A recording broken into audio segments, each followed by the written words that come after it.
نکاح کرنے کے بعد دولہا اپنی دلہن کو اپنے گھر لائے تو کچھ کام کر لینا چاہیے. نوجوان جن کا نکاح نہیں ہو چکا، نہیں ہوا ہے، وہ اس پر عمل کر سکتے ہیں. وہ یاد رہے اگر ان کو بات، میری طرف سے ایک مشورہ. اور جن کا ہو چکا ہے بس وہ دعا کرتے رہے. پہلے تو یہ ہے کہ حضرت آدم علیہ السلام کا جب نکاح ہوا تھا جنت میں ہوا ہے. یہ بھی دیکھیں، یہ نکاح اس وقت ہوا ہے جب ابھی نماز بھی فرض نہیں تھی. جنت میں کوئی عبادت نہیں، لیکن نکاح ہو گیا تھا. اور رشتہ جو بنا ہے، سب سے پہلا رشتہ ماں اور بیٹے کا رشتہ، یا باپ اور بیٹی کا رشتہ، یا بھائی بھائی کا، یا بھائی بہن کا رشتہ نہیں. سب سے پہلا رشتہ شوہر اور بیوی کا. اور یہ جنتی رشتہ ہے. اس سے ہی لوگ کڑ رہے ہیں، آج جل رہے ہیں. جو شادی کیے ہیں وہ عجب عجب قسم کے میسج کرتے ہیں، تھک گئے. تم شادی سے ہی نہیں کیے ہو. یہ جنتی رشتہ ہے، اس سے اوبنا نہیں چاہیے، تھکنا نہیں چاہیے.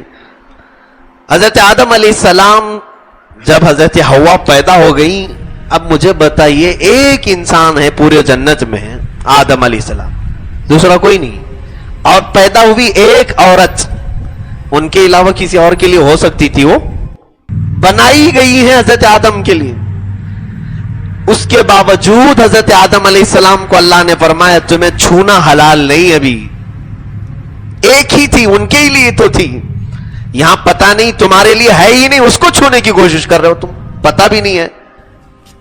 وہاں ایک ہی تھی آدم علیہ السلام کے لیے، اور ان کو بھی چھونے سے منع کیا. رب تعالیٰ نے فرمایا اے آدم اسے تم نہیں چھو سکتے. کہا پھر کہا اس کا مہر ادا کرو.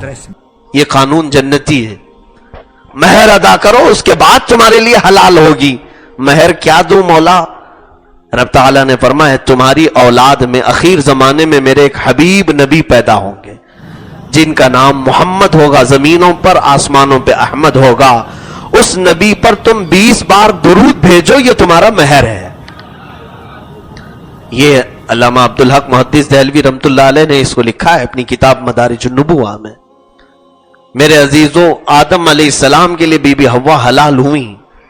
اب میں جو چیز بتانا چاہ رہا ہوں، حضرت آدم علیہ السلام، حضرت بی بی حوا، ان کے لیے جو حلال ہوئی، وہی یہاں پر میں نوجوانوں سے بھی کہوں گا تم مہر جو بھی باندھتے ہو باندھ لو.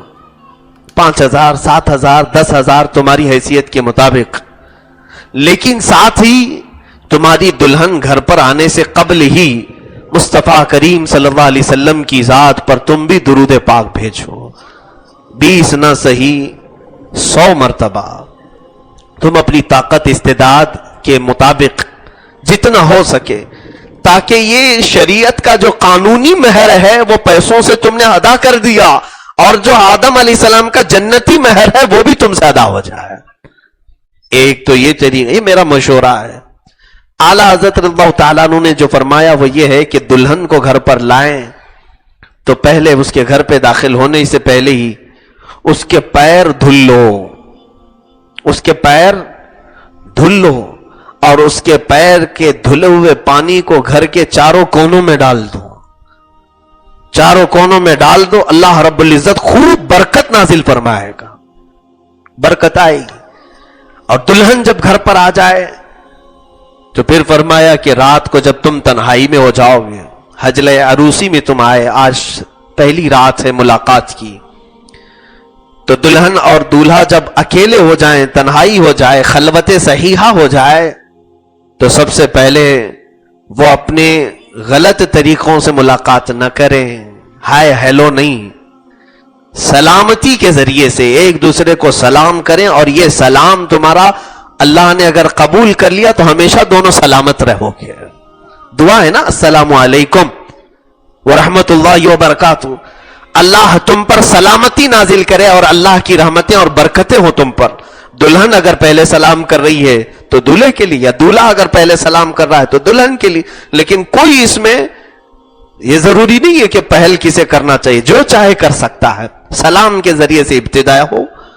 اس کے بعد ابھی وہ اپنی دیگر گفتگو شروع کرنے سے پہلے اپنے دیگر معاملات کرنے سے پہلے سب سے پہلا کام وہ یہ کرے کہ دلہن کا دوپٹہ لے لے، اس کو مصلی بنائے، جانماز بنائے، اور مرد باوضو عورت دلہن کے پاس جائے جب وہ پہلی رات میں جا رہا ہو، اور اسی دوپٹے کو مصلی بنا کر اس پر 2 رکعت نفل ادا کرے، اور اس کے پیچھے اس کی دلہن اسی دوپٹے پر 2 رکعت نماز ادا کرے، اور پھر اس کی پیشانی پر اپنا ہاتھ رکھ کر کے دولہا صرف یہ دعا کرے، اللہم انی اسألک من خیرہا وخیر ما جبلتہا علیہ، یعنی اے اللہ میں تجھ سے صرف اس کی خیر کا سوال کرتا ہوں، اور جس پر یہ جن اچھائیوں پر تو نے اس کو پیدا کیا محض مجھے صرف وہی اچھائیاں دکھا، اور میں اس کے شر سے پناہ مانگتا ہوں، اور جو بری چیزیں اس کے اندر ہیں ان تمام چیزوں سے مجھے بچائے رکھ۔